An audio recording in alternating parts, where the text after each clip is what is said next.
કોળી સમાજના મહામંડળેશ્વર મહંત શ્રી 1008 ઋષિકેશ ભારતી બાપુનું દાહોદ જિલ્લામાં આગમન। દાહોદ જિલ્લાની ધરતી ઉપર અમદાવાદ સરખેજ ભારતી આશ્રમના મહામંડળેશ્વર 1008 મહંત શ્રી ઋષિ ભારતી બાપુનું આગમન થતા બાપુનું ફૂલહાર તથા ચાદર ઉઠાડીને સન્માન કરી સૌ મિત્રોએ આશીર્વાદ લીધા।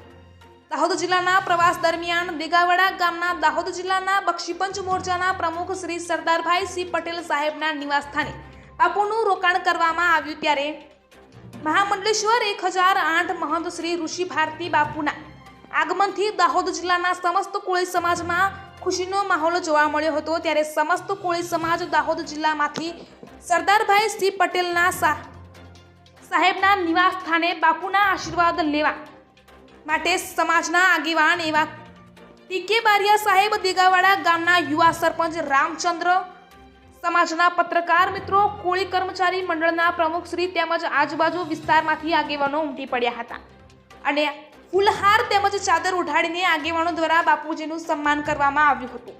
રિપોર્ટર ગોવર્ધનભાઈ પટેલ, લીમખેડા, દાહોદ। આજે લીમખેડા તાલુકાનું આ દેગાવાડા ગામ અને ત્યાં આશ્રમના અને સમાજના મોભી એવા સરદારભાઈને ઘરે જ્યારે પધરામણી થઈ છે ત્યારે મારી સાથે ઉપસ્થિત સંતો, ગામના સરપંચ શ્રી રામચંદ્રભાઈ, સમાજના આગેવાન બારિયા સાહેબ સહિત અને મહેશભાઈ વગેરે બધા જ યુવાનોની હાજરીમાં આજે પધરામણી થઈ છે। ત્યારે ગિરનારી મહારાજને ખૂબ પ્રાર્થના કરું કે લીમખેડા તાલુકામાં અને દાહોદ જિલ્લામાં જે સેવકો છે, જે સંતો અને સમાજના આગેવાનો છે, એ સમાજના કાર્યો માટે અને ધર્મના કાર્ય માટે, રાષ્ટ્રના કાર્ય માટે જે પ્રયત્ન કરી રહ્યા છે એમાં ખૂબ સફળતા મળે અને સમાજને અને રાષ્ટ્રને ખૂબ આગળ લઈ જાય। એમાં જેમ ગીતામાં કૃષ્ણે કીધું છે નિમિત્ત માત્રમ ભવ, એ પ્રમાણે આપણે આવા કાર્યોમાં નિમિત્ત બનીએ। અને આજે જ્યારે સરદારભાઈને ઘરે પધરામણી થઈ છે ત્યારે એમનો ભાવ જેમ સુરદાસજીએ કીધું છે કે સબસે ઊંચી પ્રેમ સગાઈ દુર્યોધન કા મેવા ત્યાગીન સાગ કીધું ઘર ખાઈ। સવારનું આમંત્રણ હતું, આજે આખા દિવસમાં અમે વ્યસ્ત હતા અને આજે અહીં પધરામણી થઈ છે ત્યારે મને ખૂબ આનંદ છે।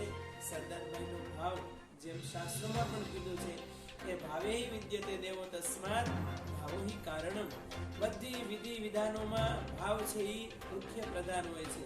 એમાં પોતાના સદગુરુદેવ કે ઈષ્ટદેવ પણ એ ભાવથી બંધાઈ જાય છે। ત્યારે એમનો ભાવ જોઈ અને અહીં આવવાનું થયું છે ત્યારે ખૂબ આશીર્વાદ, ખૂબ લક્ષ્મી આવે સરદારભાઈને અને ખૂબ સારા કાર્યો કરે અને સરદારભાઈને નામના એ ખૂબ ગુજરાતમાં અને દેશમાં ફેલાતી રહે એવી શુભકામના કરું છું। જય ગિરનારી, ભારત માતા કી જય। ખૂબ આનંદની ઘડી છે। અમદાવાદ સરખેજ 1008 મહામંડલેશ્વર પરમ પૂજ્ય ઋષિ ભારતી બાપુ લીમખેડા તાલુકાના દેગાવાડા ગામે મારા ઘરે જ્યારે એમની પધરામણી થઈ છે ત્યારે આજે ખૂબ મને આનંદ થયો છે। ઋષિ ભારતી બાપુ સાથે અન્ય સંતો પણ હાજર છે, આવ્યા છે એમની સાથે, તો એમને પણ હું સ્વાગત કરું છું, આવકારું છું।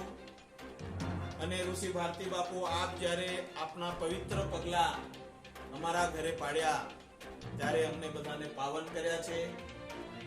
હર હંમેશના માટે પ્રભુનું કામ કરવા, ભગવાનનું કામ કરવા, સમાજનું કામ કરવા બાપુ આપના આશીર્વાદ અને ભગવાનના આશીર્વાદ, ભોળાનાથના આશીર્વાદ, સદગુરુના આશીર્વાદ મળતા રહે એવી બાપુ આપના ચરણોમાં વંદના કરું છું, નમસ્કાર કરું છું અને પુનઃ ફરી આપનું બાપુ મારા ઘરે પધાર્યા તે બદલ સ્વાગત કરું।